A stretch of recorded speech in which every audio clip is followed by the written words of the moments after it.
Saya mulai dulu ya. Kira-kira.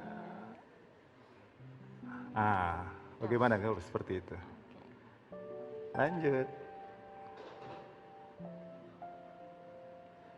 Audrey ini luar biasa. Bakat sangat. Lukisannya sudah banyak. Dan sudah ditampilkan di berbagai pameran.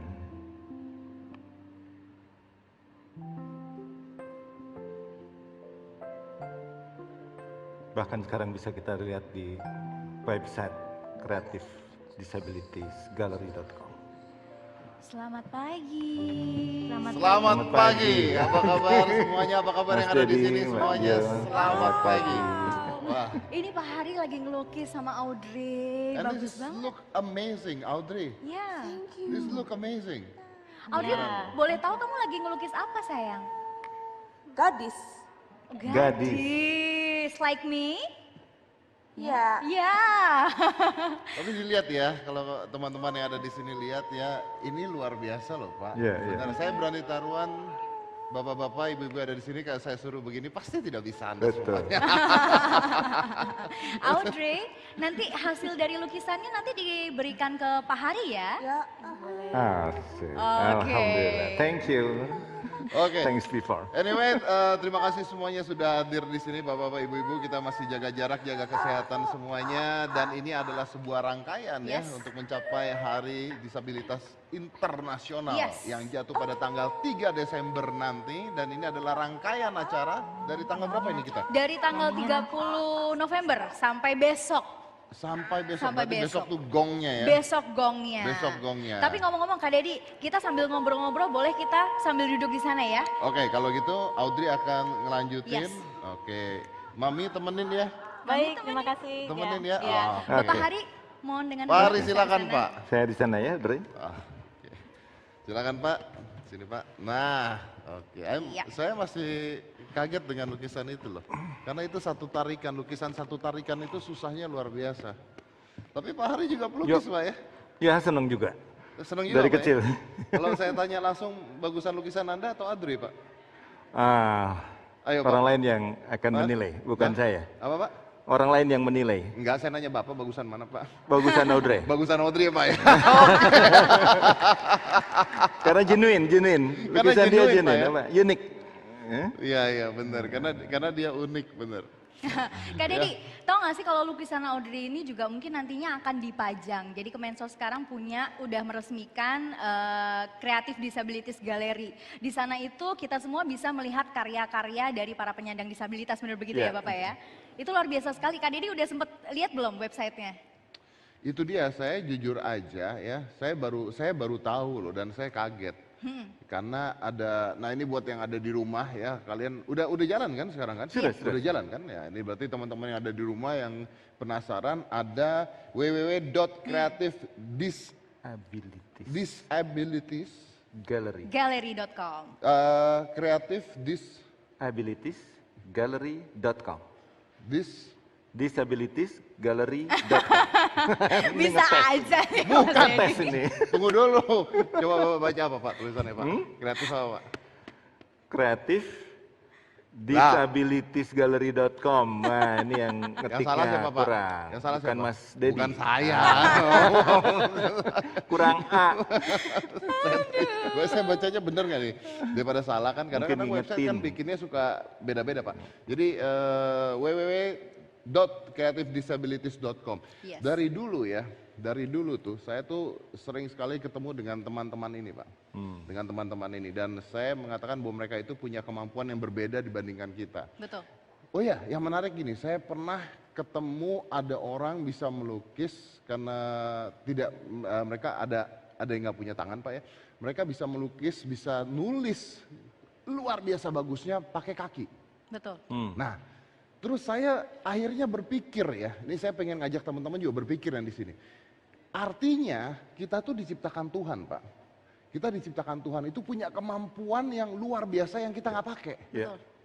Artinya kalau kita ngelatih kaki kita ngelukis atau nulis harusnya bisa Pak. That's right. Benar kan Pak? Karena mereka bisa gitu. Betul. Jadi mereka punya kemampuan yang berbeda dan yang luar biasa. Ya. Saya sampai belajar Pak nulis pakai kaki Pak. Beneran ini Pak. Saya penasaran, jadi saya belajar di rumah, saya coba nulis pakai kaki, pakai Ternyata? spidol. Pakai nanya ternyata Pak. Maksudnya bisa banget. Ternyata hancur Pak. Tapi I've been trying that for a week. 1 minggu saya nyoba begituan dan nggak bisa. Tapi akhirnya lama-lama bisa? Hah? Tetap nggak bisa?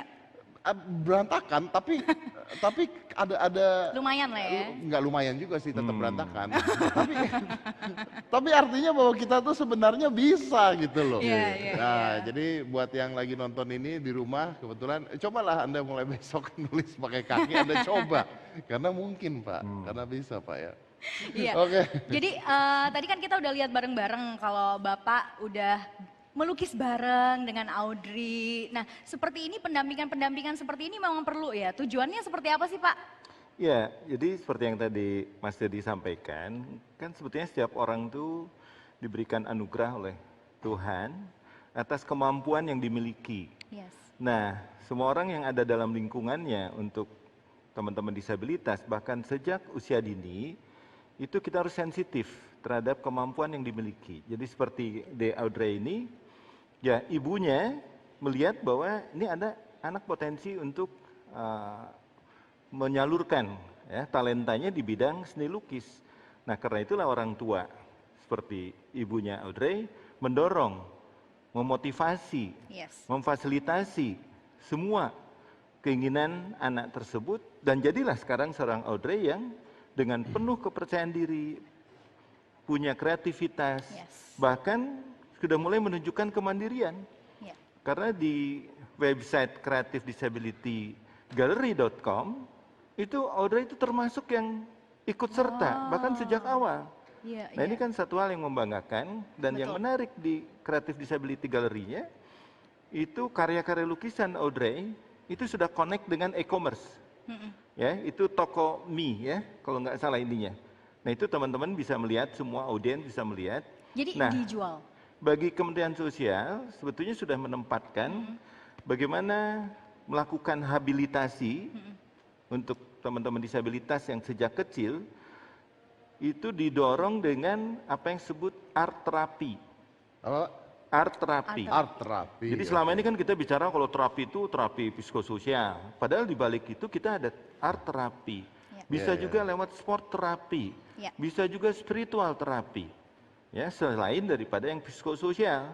Nah ini yang akan diteruskan, dikembangkan, dikuatkan. Ini menarik nih. Saya boleh keluar topik dikit Pak? Ya. Ya, ini menarik nih. Karena ada 2 hal nih ya. Satu, bahwa mereka sekarang punya tempat untuk mengekspresikan. Kedua, setelah Bapak ngomong seperti ini, saya baru sadar bahwa kita semua yang ada di sini, mungkin anak-anak kita, itu juga memiliki disabilitas Pak sebenarnya. Menurut saya. Tadi kan Bapak mengatakan, teman kita seperti Audrey ini, orang tuanya melihat, oh ternyata dia jago melukis. Maka diarahkan ke sana Pak. Tapi saya sadar Pak, anak-anak kita nih Pak, banyak sekali yang kita tahu jagonya olahraga, tapi diarahkan di lesin matematika. Betul. Salah satu ya, yang Pak? tantangan. Iya kan, matematikanya jelek, seni musiknya bagus, orang tuanya nggak lesin seni musik, dilesinnya matematika. Betul. Tambah hancur semua Pak akhirnya Pak. Jadi terkadang orang tua kurang mengerti ya anaknya tuh harus diarahkan kemana. Artinya kita harus sadar bahwa mungkin orang ini memiliki disability di bidang tertentu. Betul. Yang harus dikuatkan adalah bidang yang mereka suka seperti Nah itulah salah satu strategi yang kita kembangkan bagaimana family based care, pelayanan sosial berbasis keluarga itu betul-betul kita berikan kesempatan luas. Nah itu dia yang nanti kita akan bahas, tapi sabar dulu Bapak, nanti kita akan membahas lebih lanjut. Nah pemirsa nanti kita akan kembali ke segmen kedua, tapi tetap di Disability Show episode ketiga.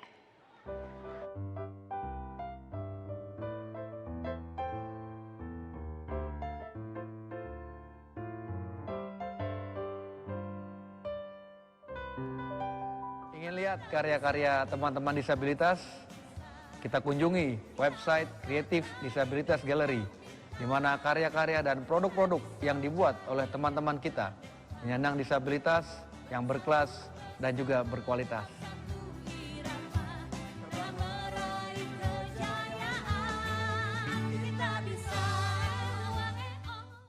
Jangan lupa untuk menyaksikan Disability Show pada tanggal 30 November sampai dengan 3 Desember dengan berbagai tema yang sangat menarik. Bisa kita saksikan melalui kanal YouTube Kemensos RI dan live di Televisi Republik Indonesia.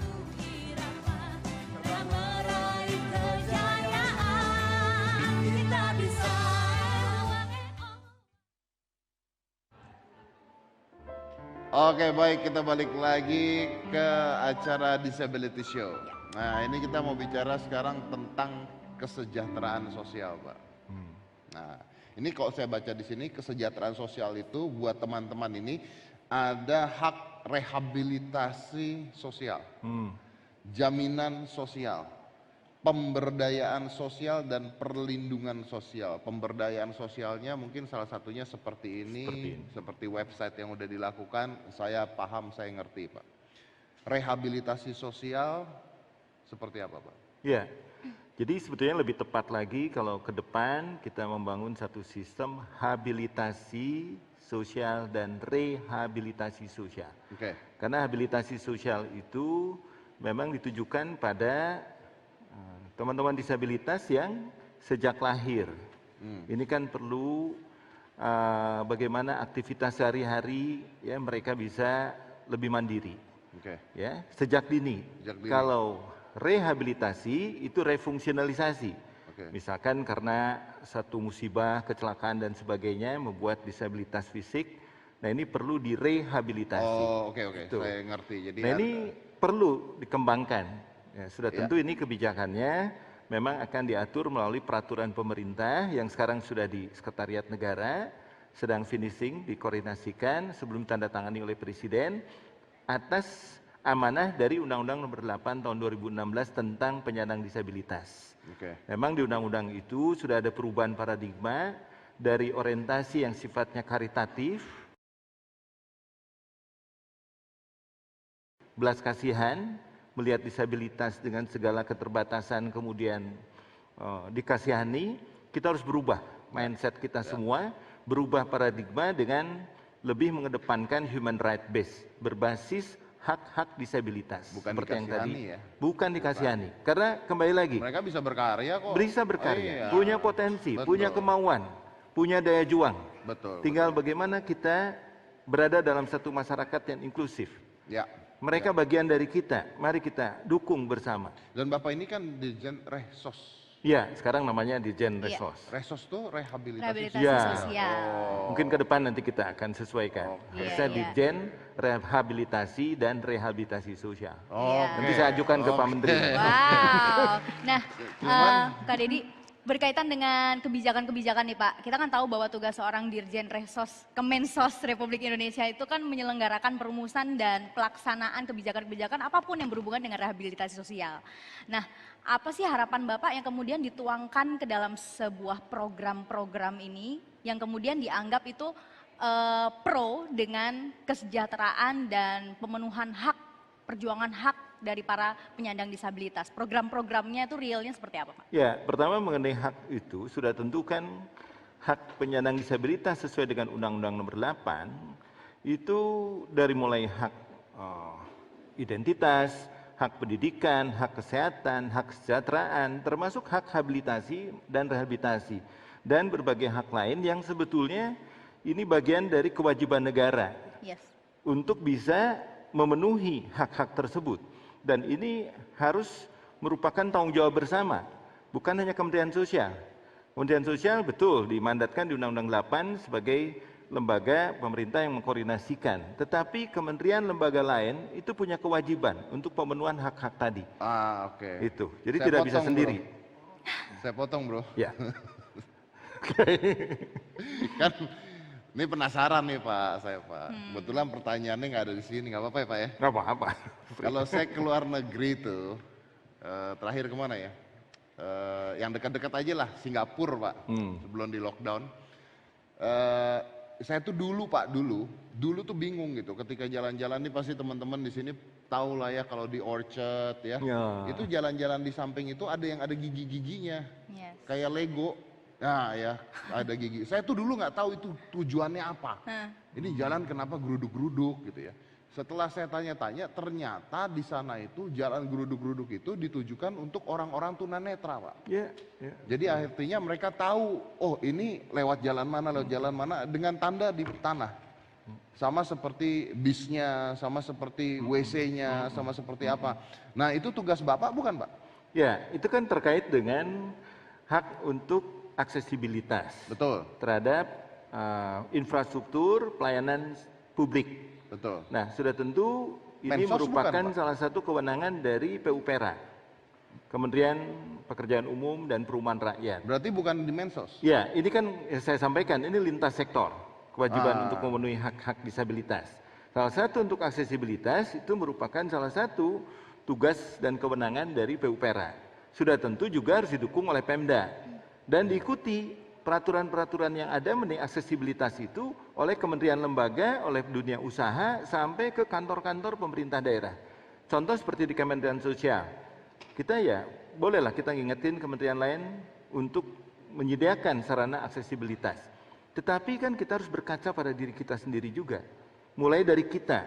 Oleh karena itu, Pak Menteri, Bapak Juliari P. Batubara, sangat bersemangat dan mendorong agar fasilitas paling tidak di Kementerian Sosial, balai-balai rehabilitasi sosial harus semua memberikan dukungan aksesibilitas. Sebelum ibaratnya mengingatkan kepada orang lain. Gitu. Diri kita dulu kita koreksi. Karena ending-endingnya kan ini benar-benar harus kinerja yang sama-sama, Pak. Betul. Karena kalau misalnya Kementerian Sosial doang bikin rehabilitasi, begitu mereka ke jalanan. Termasuk Kementerian Perhubungan. Ini terkait erat juga. Iya betul, karena MRT, bus dan sebagainya kita harus ingat bahwa kita punya teman-teman seperti ini. Jakarta kita bisa evaluasi ya sejauh mana aksesibilitas. Oke. Mungkin Mas Dedi Baik, bisa kalau gitu kita membayangkan. Undang Kementerian Perhubungan. Belum. Jadi Kak Dedi, jadi dari yang tadi sudah dipaparkan oleh Bapak Hari itu gambaran dari program atensi, benar begitu ya Bapak ya? Ya, jadi ada diferensiasi kewenangan. Sekarang pusat itu harus fokus kepada advokasi kebijakan. Betul. Kita akan Perumusan membahas kebijakan, strategi, tapi nanti pelaksananya, pelayanan sosialnya itu di balai-balai rehabilitasi sebagai pusat ya asistensi rehabilitasi sosial yang disebut atensi. Nah, pemirsa di rumah juga pastinya penasaran nih Pak, kira-kira program atensi itu apa? Mungkin ada beberapa yang belum tahu. Boleh kita sekarang lihat videonya dulu ya Bapak ya? Oke. Lihat, oke silakan menyaksikan.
Oke, itu videonya udah saya lihat Pak.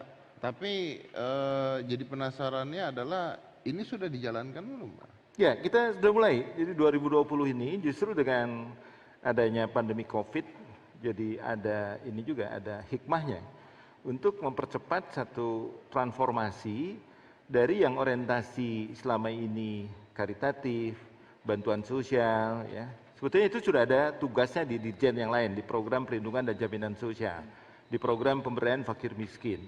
Nah, Dirjen Resos itu mentransformasi diri dari yang arahnya ke bantuan ke pelayanan sosial.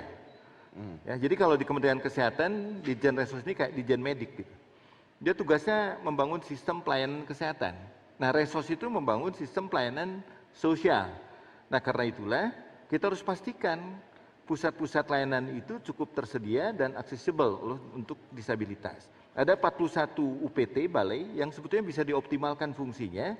Karena itu kita berikan satu kewenangan untuk melaksanakan asistensi rehabilitasi sosial, atensi.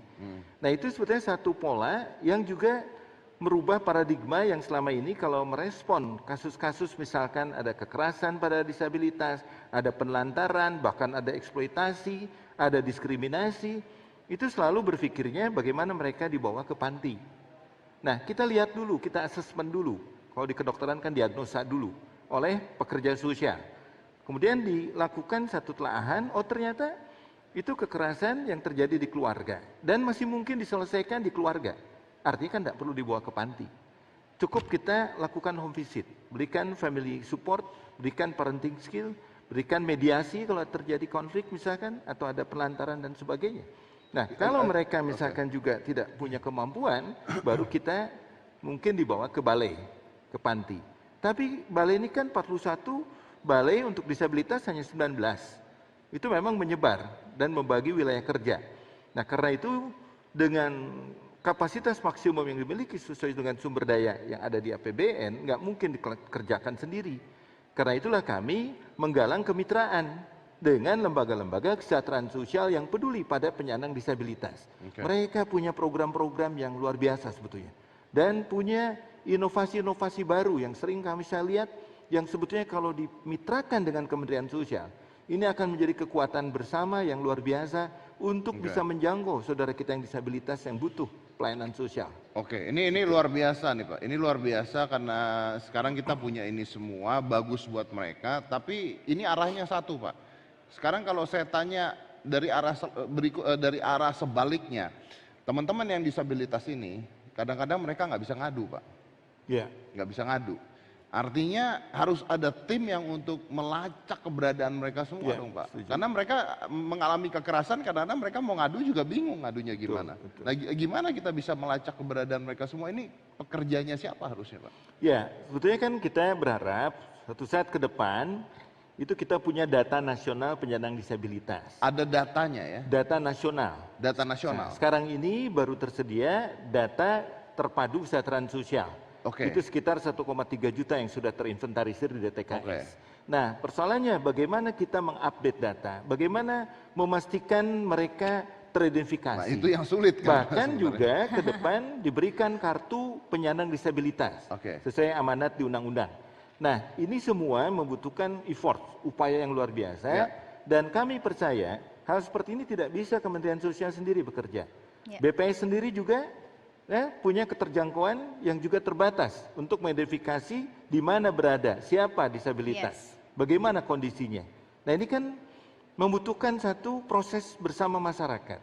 Nah dari pengalaman yang ada, kehadiran lembaga kesehatan sosial, kehadiran organisasi penyandang disabilitas, mereka memahami betul siapa dan ada di mana serta bagaimana kondisi disabilitas. Dan kita ada timnya waktu itu. Itulah yang kita bersama-sama untuk bisa bekerja bersama dan kita jadikan satu kanal khusus untuk registrasi dari lembaga-lembaga terhadap dampingannya memasukkan ke DTKS penyandang disabilitas. Sebelum saya break Pak, lapornya kemana orang-orang ini? Apakah kalau ada secara ada formal kan ke dinas telepon? sosial. Secara formal kelembagaan di dinas sosial. Sudah tentu melalui lembaga kesehatan sosial juga memungkinkan. Melalui para pendamping disabilitas juga bisa kita. Ada hotline teleponnya gitu? Ada hotline service-nya juga. Ada hotline service-nya? Oke, nanti kita tanya hotline service-nya Pak ya setelah ini Pak ya. Sepertinya kita akan membahas mengenai pendataan penyandang disabilitas ini lebih detail lagi setelah ini ya. Jadi tetap di Disability Show episode ketiga.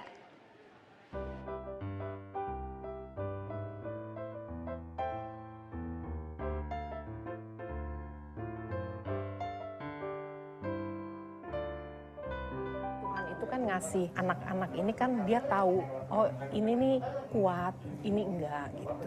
Kalau misalnya saya gitu, walaupun istilahnya saya ada dengan keberadaan saya dikasih anak kayak gini, mungkin saya nggak akan sanggup. Orang tua yang dianugerahi anak berkebutuhan khusus adalah orang tua terpilih. Tetaplah gigih dalam memberikan pola asuh terbaik. Selalu kuat dan menguatkan. Selalu yakin dan meyakinkan. Rare disorder bukanlah aib maupun karma. Rare disorder bukanlah penyakit menular yang harus dijauhi. Kementerian Sosial hadir bersama masyarakat untuk memberikan perlindungan sosial yang komprehensif bagi tumbuh kembang anak berkebutuhan khusus. Mereka bisa menjadi hebat dengan dukungan kita semua. Inklusi Indonesia Maju.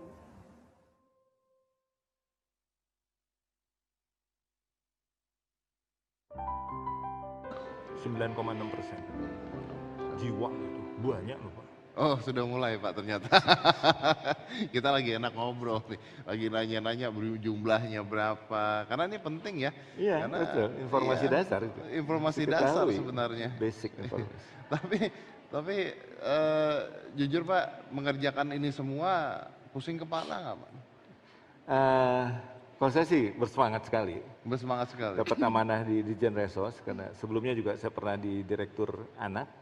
Jadi at home lah, kembali ke rumahnya sendiri. Kembali ke rumahnya sendiri. Iya, dan di Resos ini tantangannya luar biasa. Iya pasti, itu dia makanya kan. Ibaratnya dari 26 pemerlu pelayanan kesejahteraan sosial, 22 diantaranya menjadi tanggung jawab di Dirjen Resos. Makanya saya mencoba, ya ini nggak bisa jalan sendiri nih. Harus betul-betul dioptimalkan kemitraan, kerjasama. Dan sosialisasi yang luar biasa. Bersama-sama dunia usaha, kita galang penuh. Ya, karena untuk kemandirian kan kayak Balai Rehabilitasi Sosial Vokasional di Cibinong, itu tanpa kemitraan dengan berbagai perusahaan akan sia-sia. Hasil yang sudah dihasilkan, produktivitas dari disabilitas, kemampuannya sudah meningkat misalkan, dia bisa membuat handicraft, bisa servis handphone misalkan, bisa melakukan berbagai kegiatan termasuk desain grafis. Nah ini kalau nggak dilingkan dengan dunia usaha, ya mereka nggak ada kalah gunanya. pasti. Ya, karena betul. itulah salah satu cara, di samping yang konvensional, kita ajak kerjasama berbagai perusahaan untuk melihat bahwa kalau sudah diberikan pelatihan, diberikan keterampilan, dan diberikan manajemen kewirausahaan, mereka bisa. Oke. Harus dan, yakin. Dan tidak kalah dengan? Ya. Tidak kalah dengan non-disabilitas. Oke. Dan Itu salah yang paling satu penting. inovasinya ya kita siapkan creativedisabilitygallery.com. Ini satu inovasi yang kita coba kembangkan, dan alhamdulillah sampai hari ini sudah sekitar 1,3 juta yang mengklik website tersebut. Wow, luar Dan biasa. mulai ada transaksi. Jadi tidak hanya melihat lukisan Audrey, misalkan bisa diklik, di situ ada kode. Inilah dia katanya jangan untuk dikasihani ya, tapi untuk melihat karya-karya mereka. Okay. Jadi tadi katanya kayaknya Kak Dedi ini penasaran gitu ya, kepo. Gimana kalau Saya mungkin memang disabilitas terus yang pertanyaan. iya kan, bener kan? Mungkin disabilitas yang berada di pelosok-pelosok gimana? Kayak penasaran gitu loh, lapornya kemana gitu.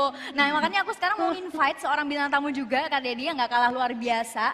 Beliau itu merupakan Ketua Umum Persatuan Penyandang Disabilitas Indonesia. Kita bakal tanya-tanya lebih lanjut seperti apa sih peran PPDI ini dalam memperjuangkan hak-hak bahkan keberadaan penyandang disabilitas yang ada di seluruh Indonesia. Makanya kita langsung panggil aja ke dalam studio. Silakan masuk Bapak Gufroni Sakaril. Selamat pagi Bapak, silakan duduk. Pak Gufron, apa kabar? Wah, jadi Pak Gufroni Sakaril ini adalah Ketua Umum Persatuan Penyandang Disabilitas Indonesia. Perkumpulan. Apa? Perkumpulan Penyandang Disabilitas Indonesia. Oke.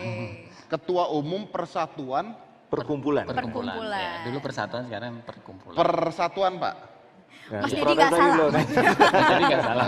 Sorry, nanti.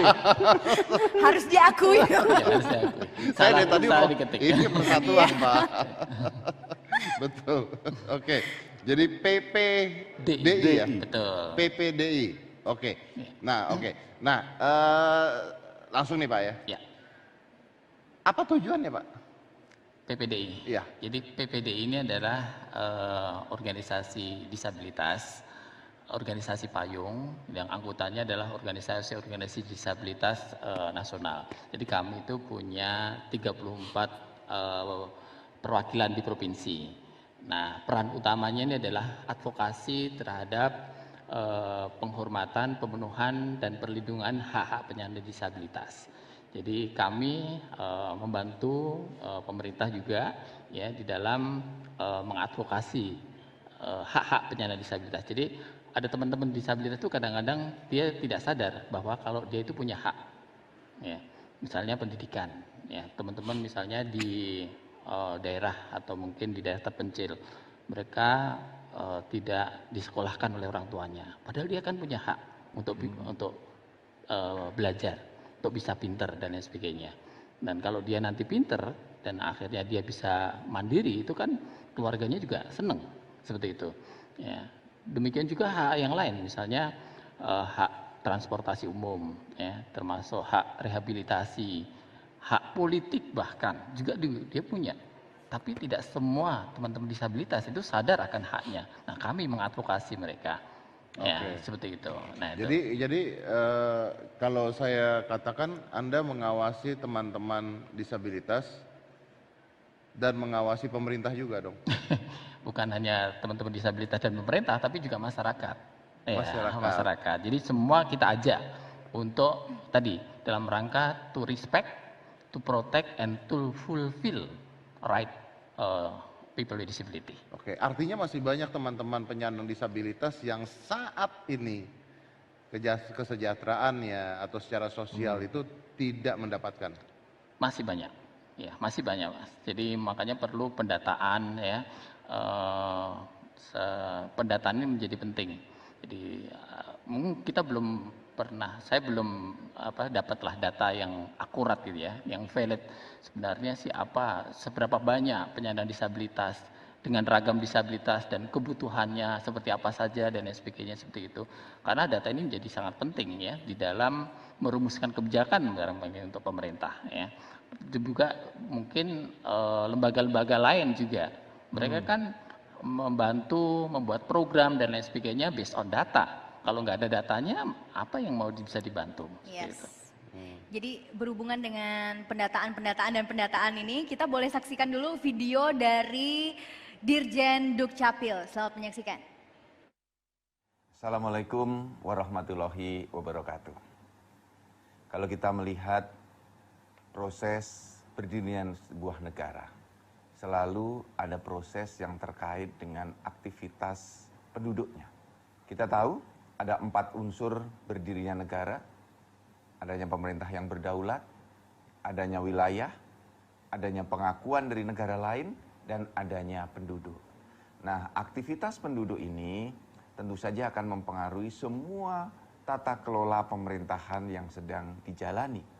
Salah satu tugas dari Direktorat Jenderal Kependudukan dan Pencatatan Sipil, Kementerian Dalam Negeri adalah melakukan pendataan penduduk, termasuk melakukan pendataan penduduk penyandang disabilitas. Ini menjadi perhatian dan konsentrasi dari Direktorat Jenderal Dukcapil karena penyandang disabilitas menghadapi hal-hal tertentu yang bisa menyulitkan di dalam proses pendataan. Di dalam Peraturan Menteri Dalam Negeri nomor 19 tahun 2018 sudah didorong dan diarahkan untuk Dinas Dukcapil Kabupaten Kota mengambil langkah-langkah proaktif. Salah satunya melalui jemput bola. Jemput bola ini diarahkan kepada penyandang disabilitas, usia lanjut, yang sakit maupun yang kesulitan dalam memperoleh akses layanan karena keterbatasan jarak, tempat maupun tempat-tempat layanan yang tidak tersebar secara merata. Nah, untuk itu perlu sinergitas antar sektor untuk pendataan disabilitas ini. Sinergitas antar sektor menjadi sangat penting karena banyak di antara kita yang belum tahu teman-teman penyandang disabilitas itu saat ini bertempat tinggal di mana. Sehingga kalau ada organisasi-organisasi yang memiliki concern pada penyandang disabilitas bisa bekerja sama dengan Dukcapil. Sehingga kita bisa melakukan pendataan yang lebih cepat, lebih produktif, dan lebih akurat. Nah, oleh karena itu kita berharap semua sektor bisa bersama-sama. Cara pendataannya mudah.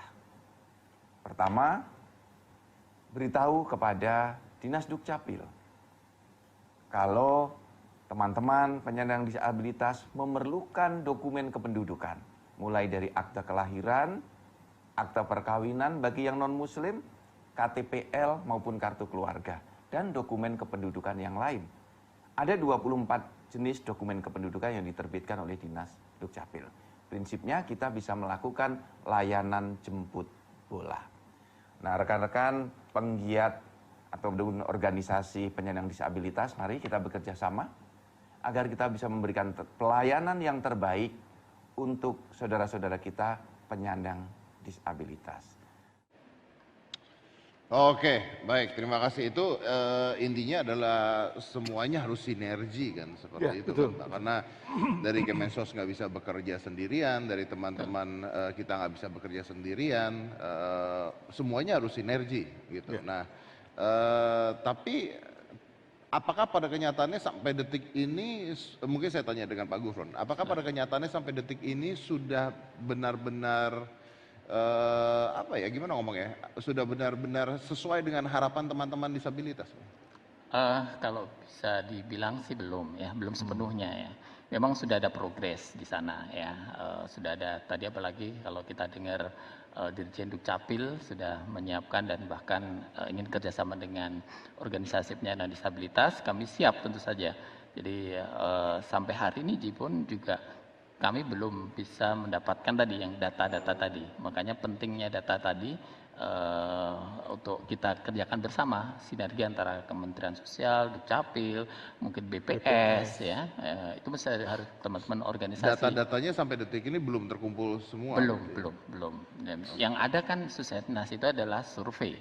Beda. Padahal kita butuh by name by address. Ya, jadi nama ya, bukan sulit ya. Jangankan data-data teman-teman disabilitas, data-data penduduk kita aja sulit kita kumpulin. Tapi ya Mas Dedi, saya pikir mengenai data kita memang harus bekerja keras. Kita kan tahu ada sensus. Betul. Berarti kan harus dikembangkan sistem registrasi.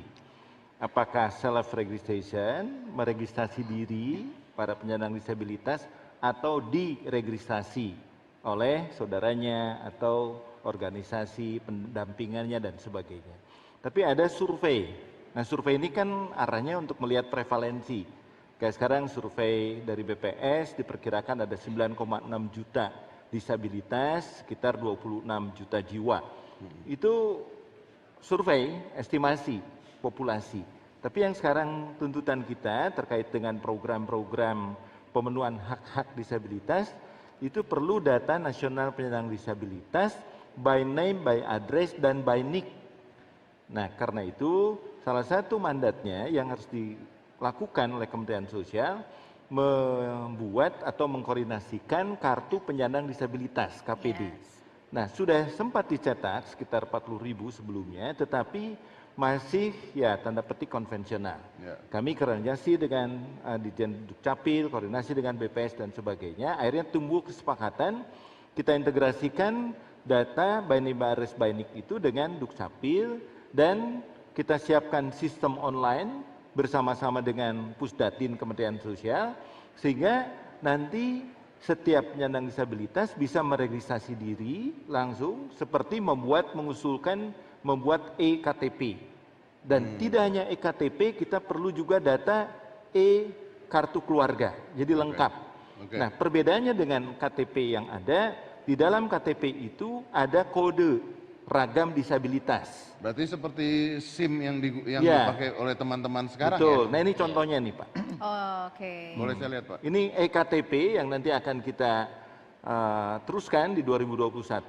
Ini tryoutnya sudah berhasil. Di sini tulisannya kode ragam disabilitasnya. Ya, kalau A itu fisik, B intelektual, C itu mental, dan D sensorik. Nah, ini masih butuh konsensus dengan teman-teman OPD. Apakah mau langsung letterlock ditulis atau cukup kode? Ini masih kita diskusikan. Kapan ini Pak? Ya, tahun ini kita sudah cetak 17.000 dengan kode ragam disabilitas seperti kategori seperti itu. Nah, tetapi yang terpenting sebetulnya, data ini harus link and match dengan data Dukcapil ya Pak Gufron. Jadi data ini tidak data tunggal di Kementerian Sosial, ini data yang links langsung dengan SIAK, sistem ini bisa menggantikan KTP Pak? Nah, plus dengan KTP sendiri itu sesuai undang-undang. Karena kalau mau diintegrasikan secara total, itu memang harus ada perubahan undang-undang antara undang-undang kependudukan Ini luar biasa sekali. dengan undang-undang nomor 8. Kalau kita bisa lihat di sini berarti usaha dari pemerintah untuk mendata para penyandang disabilitas di seluruh Indonesia memang udah cukup ini ya dengan kartu-kartu itu tuh ya Bapak ya. Ya, yang penting on the track dan bisa menuju ke sana. Kita butuh waktu ini. Ya ini step by step, tapi yang penting kita nggak diam di tempat, kita maju ke depan gitu ya. Betul sekali, luar biasa sekali program-programnya dari pemerintah ini. Setelah ini kita bakal ngobrol-ngobrol lagi pemirsa dan juga kita punya satu penampilan spesial. Apa itu? Sabar dulu, kita akan kembali setelah yang satu ini. Tetap di Disability Show episode ketiga.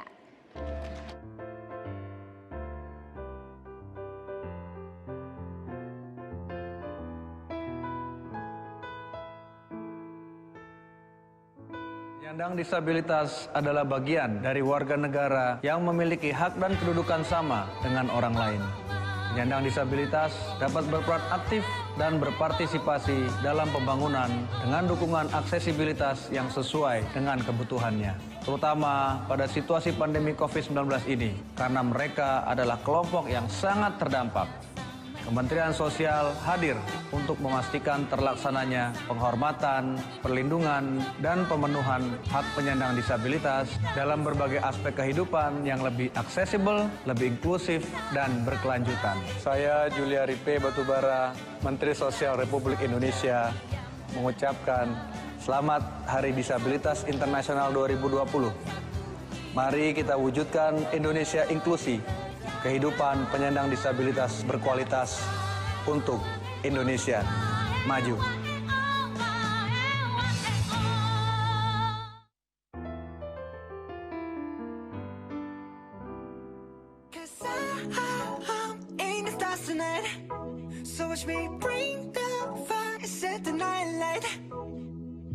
Shoes on, get up in the morning, cup of milk, let's rock and roll. Kink out, kick the drum, rolling on like a rolling stone. Sing song when I'm walking home, jump up to the top of the brown. Ding dong, call me on my phone, nice tea and I'll get my ping pong. This is dead heavy, can't hear the bass, boom, I'm ready. Life is sweet as honey, yeah, this beat treated like money. This go all alone, I'm into that, I'm good to go, I'm diamond, you know I glow. Hey, so let's go. Cause I'm in the stars tonight, so watch me bring the fire, set the night light. Hey, shining through the city with a little fucking soul. So I'ma light it up like dynamite. Whoa. Life is dynamite. Life is dynamite. Shining through the city with a little fucking soul. So I'ma light it up like dynamite. Whoa. Cause I'm in stars tonight. So watch me bring the fire, set the night alight.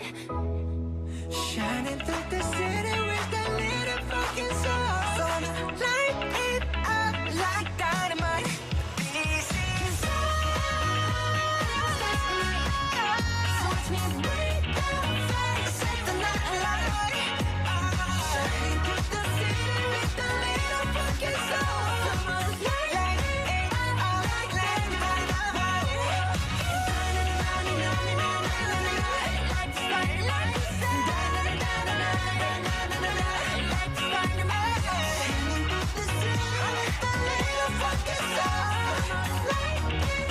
like dynamite. Wow, itu dia performance dance dari Gigi Art of Dance J-Star. Wow, luar biasa sekali. Pemirsa kebayang nggak sih kalau yang joget-joget gitu Mas Dedi, kebayang nggak? Nge-swag gitu Mas Dedi. Oh saya pernah loh.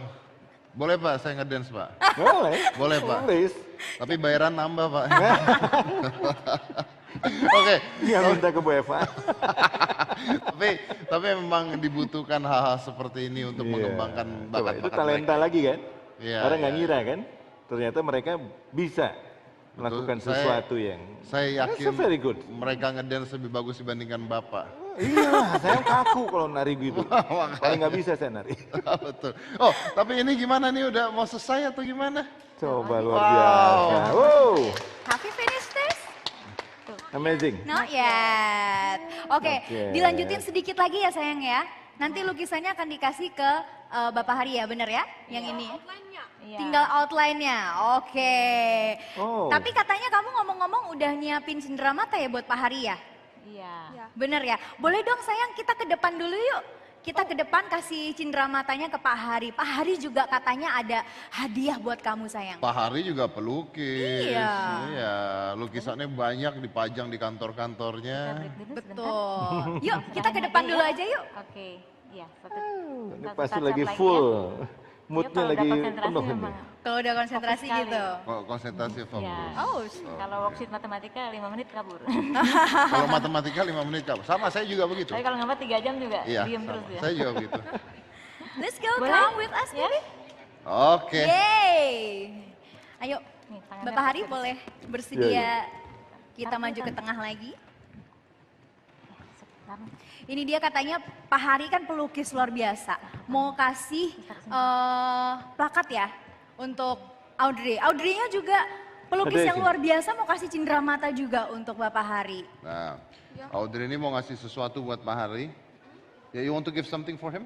Yeah, Yes, and what is that? a painted box. A painted box. It's for you.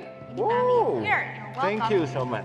And what's inside? Untuk Bapak Hari Hikmat dari Audrey I made it Anges. myself for you. Thank you for, thank you. Tell him what's inside. Oh, Okay. and something inside there? Wow. Scarf. Ini hasil That's karya scarf? Audrey yang dicoba kemarin ada Wow. yang dibuat jadi scarf. Oh, Saya bantu mungkin Pak. Ini bisa. And you also paint the scarf? Yeah. Oh, that's really So nice, amazing. nice, very nice. Thank you so much. Thank you, Andre. Wow. Buat sahabat Gimana? ibu nanti Pak di rumah. Pak Hari, berarti karya-karya Audrey ini juga bisa dijual juga di sana, Oh Pak ya? iya, di website. Bisa, di, Ya, di ya. galeri itu. Ya, dan sudah menyampaikan, sudah memasukkan di galeri, udah banyak lukisannya. Ya, oke, ada Oke, sesuatu dari gimana? saya. Itu dia websitenya. Oh, ini dia. Ini nih, Creative Disability Gallery. Audrey juga sudah ada. Coba, bisa kita lihat, klik. Bisa kita lihat nggak Ya, Audrey-nya? Itu ada Audrey. Oh, jadi ini kayak Instagramnya masuk Audrey nih. Ya, yang nanti masuk ke DOM dan bisa klik nanti yang Audrey. Ya. Oke, Dadah. Audrey, Oke. Bapak Hari wanna give you something. Oke, ini lukisan repro. Pada saat saya ke Stockholm, Swedia, dan saya melukis langsung, saya persembahkan untuk adik saya tercinta, Audrey. Yeay. Itu bisa nyala-nyala ya? Ya. Oke. I want to be like Barbie. You wanna be like What Barbie. you say? Ah. Say thank you-nya. You're already Thank look you-nya like mana? Barbie. Audrey. You're so Mungkin. beautiful. Blonde hair, blue eyes, fair skin, pink makeup. Oh, tentang Audrey. Zaman sekarang bisa dibuat semua ya. Iya. Oh, ini. Oh, ini dia Ini karya-karyanya Audrey. karya-karyanya Audrey Angesti. Pretty colorful. Wow. Pretty colorful sketchbooks and everything. Oh, ada bajunya juga, ada imaninya Ada. juga, ada tasnya juga. Oke, mudah-mudahan dengan ini semua kita bisa membantu bekerja sama juga dan memperlihatkan karya-karya teman kita yang disabilitas dan kita bisa melihat dunia yang baru. Ternyata di balik keterbatasan mereka memiliki sebuah kelebihan yang luar biasa. Audrey, thank you very much. Pari, terima kasih Terima kasih banyak. banyak, Mami, Bapak, terima Ibu. kasih banyak. Thank you. Thank you, Dan Audrey. besok Besok kita masih ada lagi pemirsa di jam yang sama, jam 11 sampai jam 12 siang masih bersama dengan Dio dan juga Kak Dedi saya yang masih ada besok di sini ya. paling ganteng. Oke, So, makasih loh. sekali lagi kami pamit undur diri. Mohon maaf apabila ada salah-salah kata selama acara berlangsung. Sampai jumpa besok siang.